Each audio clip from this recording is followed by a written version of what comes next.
Dad said I didn't need help, because I was strong, but gave my brother $625,000 until he lost it. Now they're begging me to fix their mistakes. I was forgotten as an elder sibling since my parents put their trust in my younger brother. Please stay until the end. I'd love to hear your thoughts. My name is Elio. I am 30 years old and manage my own technology startup. It's not a big corporation, but it allows me to live comfortably and possess what I need. I have 2 houses. One that I live in and one that I rent out. I'm not wealthy enough to spend recklessly, yet I make enough money to not be concerned. Now there is Henry, my younger brother. In our home, he has always been the center of attention. He's intelligent, has a way with words, and knows how to persuade others of his great ambitions.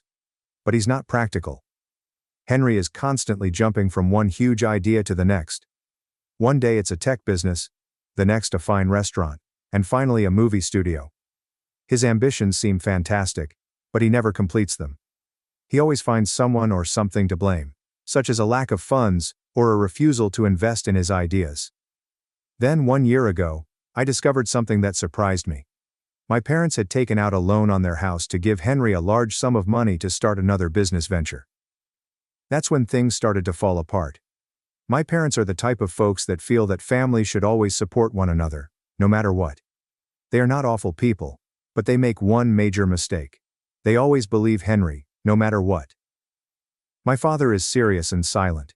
He's always the one who makes decisions around the house.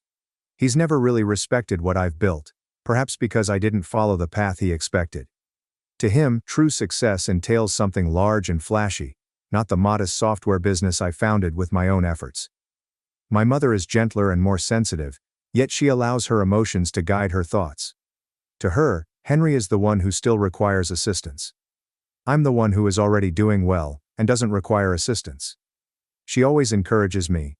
You're strong, you can manage on your own. But Henry needs his family. We don't have much money, but we've always been okay. My father owned a modest business, while my mother worked as an accountant. Their jobs provided us with a solid life.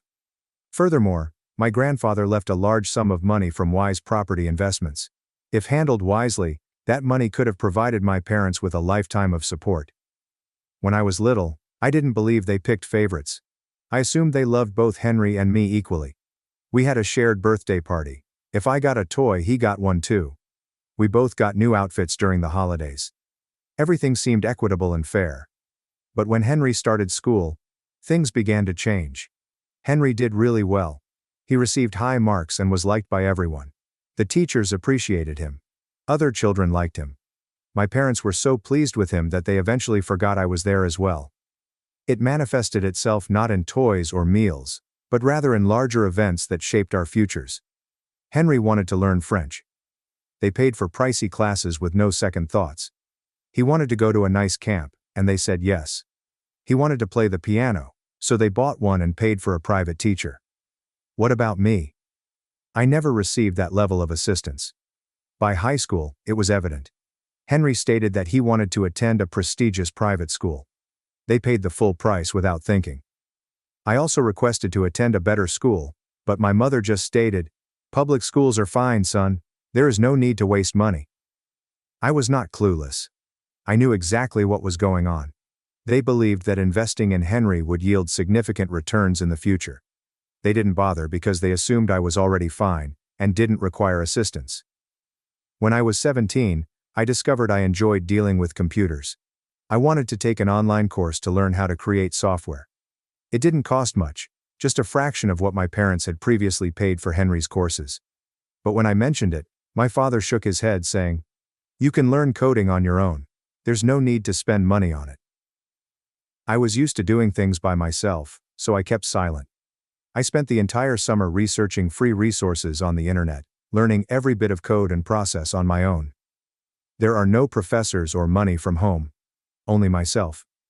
After going through similar experiences several times, I finally understood what hurt. My parents never truly believed in me. To them, Henry was the one worth investing money and time on. I was just the child they assumed didn't need anything. I've never blamed Henry. It was not his fault.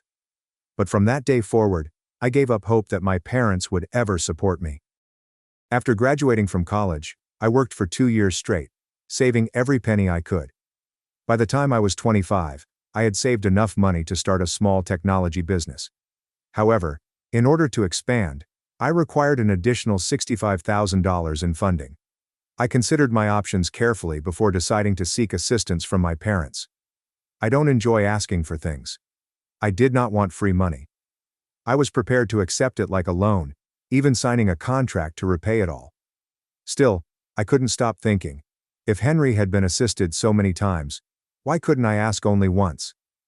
So I asked my parents for a large sum of money for the first time. I recall the day well. I sat in front of them and presented my company proposal in a serious and respectful manner. I had done my study, acquired competent business partners, and was completely prepared to be accountable for every single dollar. But only a few minutes in, my father stopped me and said, "No, it's too risky, it's too unsafe." I glanced at him, expecting he'd explain further, but he didn't. He wasn't interested in my ideas and didn't inquire about the effort I had put in. To him, whatever I did was a horrible decision. But when Henry tried something, it was a dream worth supporting. I did not argue. I gave a small, mournful grin and nodded. I wasn't surprised, yet I still felt disappointed. Even though I didn't get the $65,000, I didn't give up. I utilized my savings to establish the business anyway. It meant slower growth than I had intended, but I made prudent financial decisions and seized every opportunity to improve. It began as a small team of people working from home. I worked non-stop, sometimes until I was very exhausted, but I never quit. Nobody believed in me, but I trusted myself, and I finally succeeded. By 29, my company was doing nicely. I wasn't simply living a steady life. I'd also purchased 2 residences, one for myself and one to rent out. Both were in wonderful communities and made me feel more confident about the future. I performed all of this with no support from my parents or anyone else. I earned all I own. But I kept wondering how much money my parents had spent on Henry. When Henry was 23, he opened his own cafe, similar to those seen in Europe. My parents gave him more than $120,000 to aid him. He chose a prime location in the city center, outfitted it with elegant tables and chairs, and employed employees as if it were a premium restaurant. However, after just 8 months, the cafe closed. Henry had no understanding how to manage money, how to run a business, and most importantly, he never accepted responsibility for what went wrong. So, what did my parents say after the cafe failed? "The economy is really hard right now. Our sweet boy deserves another try." Of course, another attempt. When he turned 25, he decided to try his hand at fashion. Another $65,000 vanished to build a small business selling unique clothing. This time, the store closed after only half a year. What's the reason? He knew nothing about clothing. But that did not deter him. Henry had always assumed that he was a genius that no one had discovered yet. I assumed that was the last time my folks helped him. But no, they kept trusting in him. That's when I finally realized the truth. My parents preferred me since I was not hazardous. They said no, because they never truly believed I merited their trust. Then, 1 year ago, I discovered something that rocked me to the core. I was in the historic section of town on a quick errand. On the way back, I planned to pay a visit to my parents. I didn't notify them I was coming. I figured I'd pop by briefly and say hello. But as soon as I came up to the house, something caught my eye. A brand new BMW parked in the driveway. I stared at it. My parents are not the kind to spend a lot of money, so where did this car come from? The front door opened, and my mother emerged with a big smile. She cheerfully exclaimed, "Henry just got a new car. Isn't it amazing?" I stood still, absolutely stunned. A BMW? With what money? Henry had failed repeatedly. He couldn't afford something so pricey. When I entered the house, I attempted to remain cool. But then I noticed a pile of bank paperwork on the table. I grabbed them up and started reading. My chest tightened. It was a mortgage loan for $625,000. I couldn't believe what I was witnessing. The loan covered 80% of the home's value. My parents had placed their house on the line. But for what? Why do you borrow so much? I clutched the papers hard, attempting to keep my voice steady. "You use the house to get a loan?" I inquired calmly. My father frowned. My mother would not look at me. We only took out a small loan to help Henry, she explained calmly, as if it were nothing unusual. I gave a dry laugh. A small loan? I looked at the number again. $625,000. That was 80% of your home's value. That's small? What about the money Grandpa left? I asked him. My mother paused and exhaled slowly. That money? It's already gone, she explained. Gone? I repeated, repeating each letter as if it pained. I looked back at the BMW outside. I already knew the truth. You spent it on Henry's car, didn't you? They did not speak. My mother bit her lip. My father gave me a frigid look, as if I had said something disrespectful. He needed that car, my father remarked forcefully. In business, how people see you matters.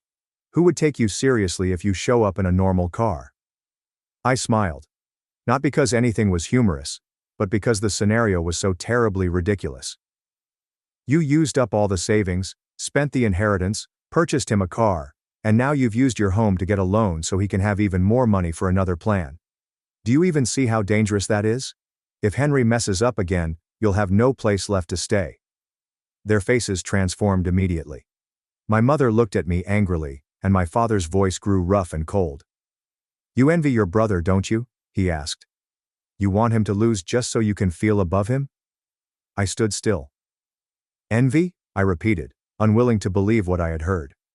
You seriously think I envy someone who has thrown away this family's money again and again and has never once taken any blame?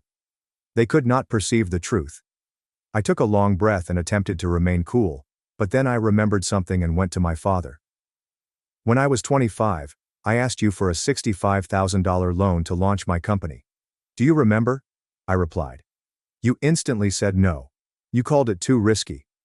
And now you're fine with putting the house on the line for Henry? Has he ever succeeded? Even once? I'm really let down by both of you. My father slammed his drinking glass on the table with a loud thud. That happened years ago and you're doing fine now, he stated firmly. But Henry needs help. Stop bringing up the past to attack this family. He stood up hurriedly and gestured to the entryway. Leave. If all you're going to do is complain, then don't come back. I glanced at them for a few seconds. Then I put the loan documents on the table, nodded, and walked away. While driving home, I took up the phone and contacted Henry. Even though I was angry at our parents, I wanted to try to prevent him from making another major mistake. Henry, please listen. You're going the wrong way, I replied. Mom and Dad have risked everything for you. If you fail again, they're going to lose it all. Don't you see that? Instead of listening to me, Henry chuckled in a phony, mocking tone. You always do this, Elio. You're just jealous. You're scared I'll be more successful than you, and now you're trying to stop me. I went quiet. You really think that? I inquired calmly. What else could it be? He said with a scoff. You already have everything. A company, houses, money, and now that I finally have a shot, you can't take it. You're just being selfish. I didn't say anything for a few moments. Then I shook my head. If that's what you believe, there's nothing else I can say. I hung up the phone. This time, I completely gave up. A week passed without any contact. Then, out of nowhere, my parents called and invited me over for supper. I didn't expect that, especially so soon after our quarrel. Regardless of what had transpired, they were still my family, so I agreed to pay them a visit. When I arrived, I noticed Henry was already there. The atmosphere in the room was different, less tense than before. My parents glanced at me and my father spoke first. Elio, we're sorry. We said some things that weren't right last time. My mother nodded, her voice softer than normal. Henry also wants to apologize. I looked at Henry. He gave a slight nod and touched the back of his head. Yeah, I was kind of angry that day. I shouldn't have said what I said. I was shocked. My parents had never apologized to me before, and Henry had never admitted to being wrong. For a brief moment, I wondered whether they had finally understood. But less than 60 seconds later, I realized what this supper was actually about. My father coughed faintly, then began to talk slowly.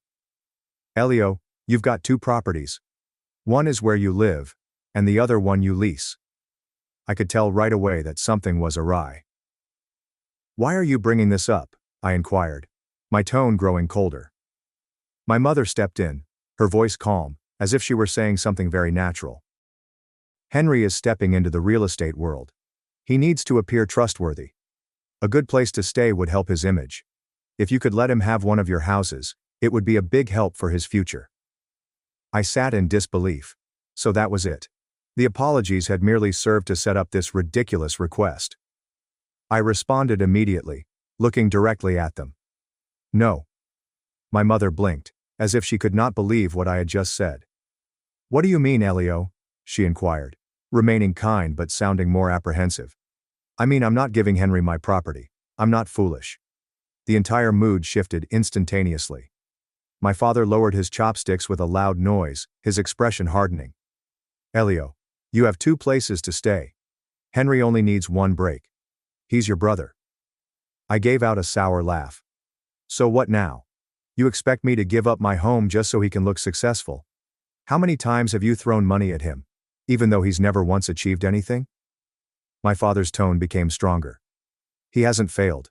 He just hasn't gotten the right moment yet. And you already have it all. Can't you support him just this one time?" I laughed again, but this time it sounded dry and hollow. "Have everything? You never gave me anything at all. Even when I asked for $65,000 to build my company, you said no right away. And now you think I should give Henry a whole house? I'm not out of my mind." My mother's hand started shaking.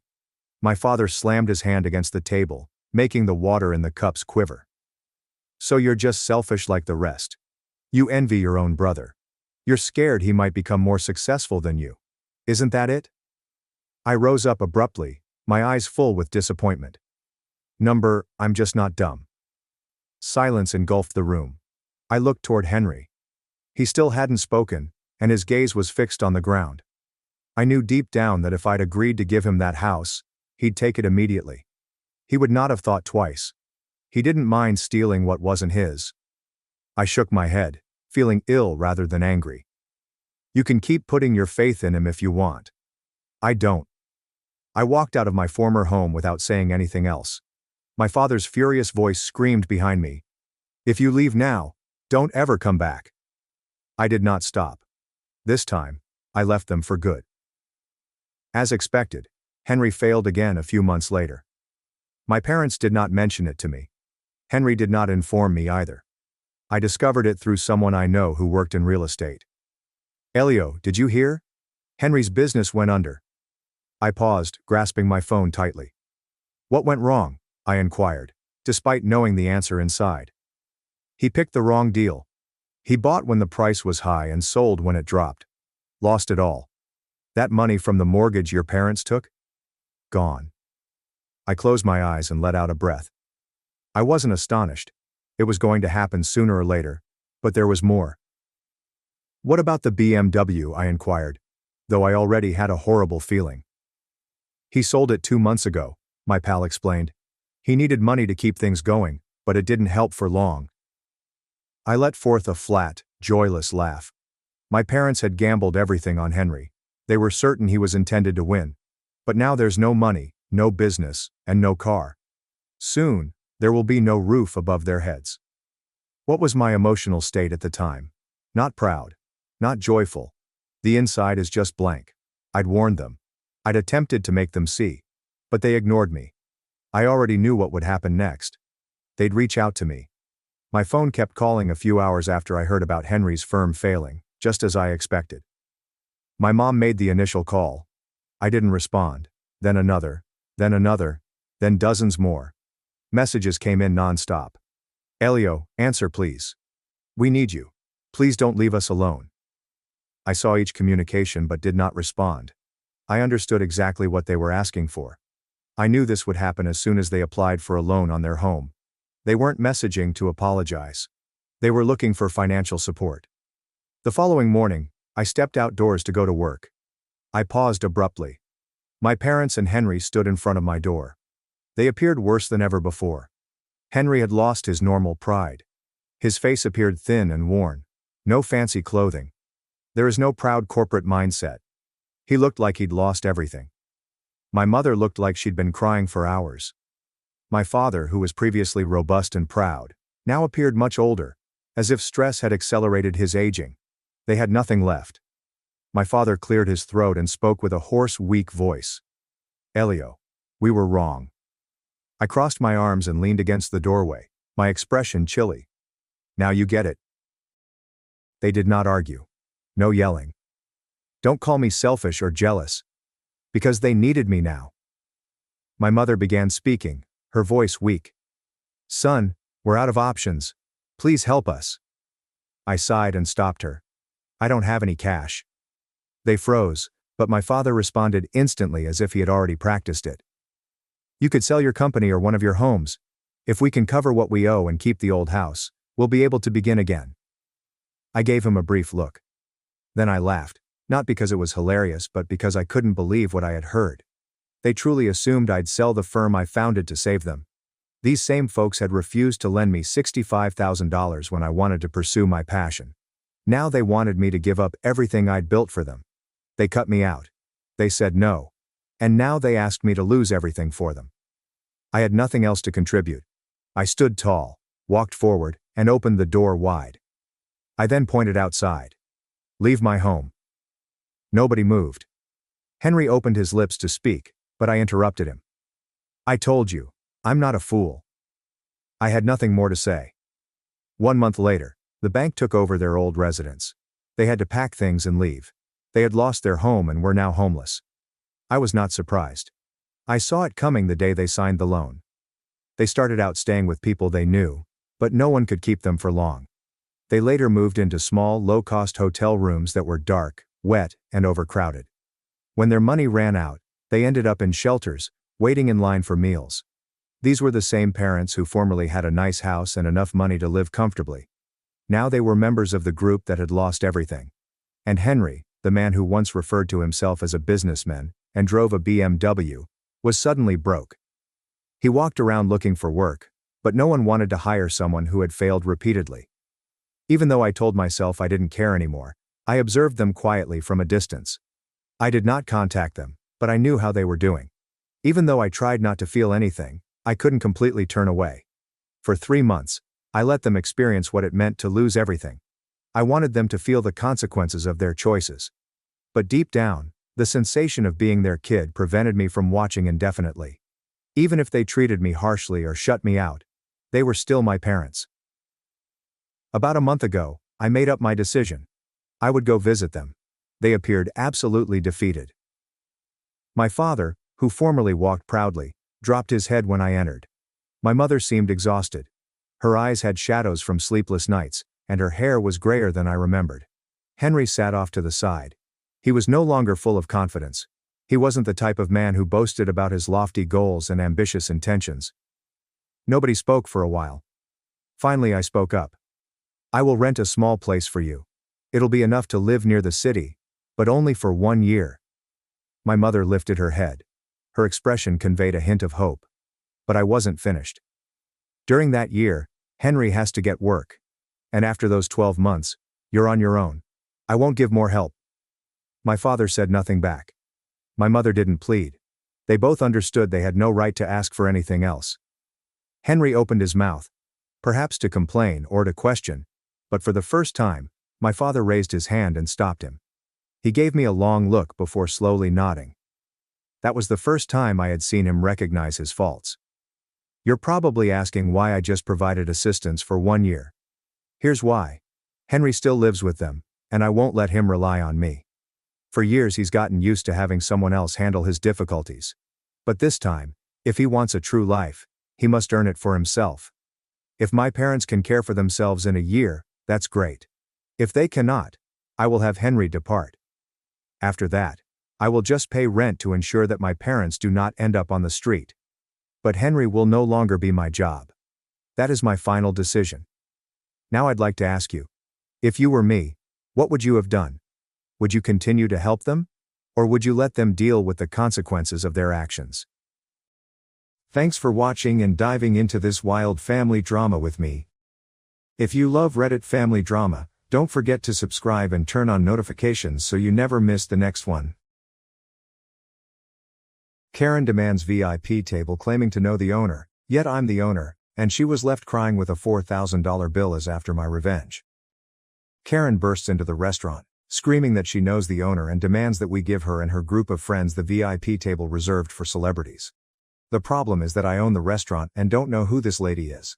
However, I decided to play along and see what occurred. During dinner, one of the girls asked me if I thought my life was useless because I worked as a waiter. That was then I realized that all bets were out, and I was determined to extract my revenge. Here's what I did. This happened near Christmas and New Year's. My grandparents immigrated to Canada from Italy in the 1970s and opened a restaurant. When they died, my parents took over the restaurant, which they expanded and improved throughout the decades. I've been working in the restaurant since I was 15. As my parents became older, they retired and became snowbirds, spending their winters in Florida. They sold the restaurant to me a few years ago, but they kept a small portion of the stock as a side income in addition to their savings. As soon as I got control, I modernized the old house. I restored the eatery, changed the logo, and contacted local and national publications about placing advertisements. I invited food critics, bloggers, and vloggers. It was slow at first, and I worried that the loan I took out to do all of this was the worst mistake I'd ever made, that I'd damaged 3 generations of a family business. But it soon started to work. A local semi-famous YouTuber featured us in one of his videos, encouraging more people to visit and review us. Even on a Monday, we rapidly saw 5 to 10 times the usual volume of activity. We became a popular place for huge parties, and celebrities frequently stopped by on particular occasions. I even invited a few high-profile clients to come and cook for our guests. This cost a fortune, but we were fully stocked for the holidays. People had to make reservations in July to get a table in December. It took years to reach this stage. When things become busy, I don't just sit in the back office, I'm on the floor doing whatever needs to be done, whether it's greeting customers, bussing tables, or mopping floors. On nights with high-profile guests or events, I don a jacket and take command. One night, 6 women walked in. 5 of them appeared to be in their early 20s, with the leader possibly in her mid-20s. My best guess was that she was the elder sister of one of the females or an older sorority sister to new college students. I was greeting them at the door, and as they approached, Queen Bee Karen was telling the baby Karens how great this restaurant is, how good the food is, and how there might even be celebrities there. When she approached me, she said she needed a table for 6. It was my reply. Of course, can I get the name on the reservation? She stared at me. She replied, "Oh, I didn't make one, but that's fine. The owner is a personal friend of mine. He said he always leaves 1 or 2 tables open for special guests, and we can have one tonight." This is true for many well-known eateries, and I've recently done it as well. But I had no idea who this woman was, and she had never mentioned any of this to me. I realized she was attempting to get in without a reservation, but she had chosen the worst person to do so with. I informed her, "I'm sorry, but we can't seat anyone without a reservation. As you can see, we have no seats available." I didn't want to go full out and say, "I'm the owner, and we have never spoken before, so I never promised you anything," but I also didn't want to disgrace her in front of the other girls she was with at the moment. She then told one of the other girls to snap a photo of me. She stated that she would communicate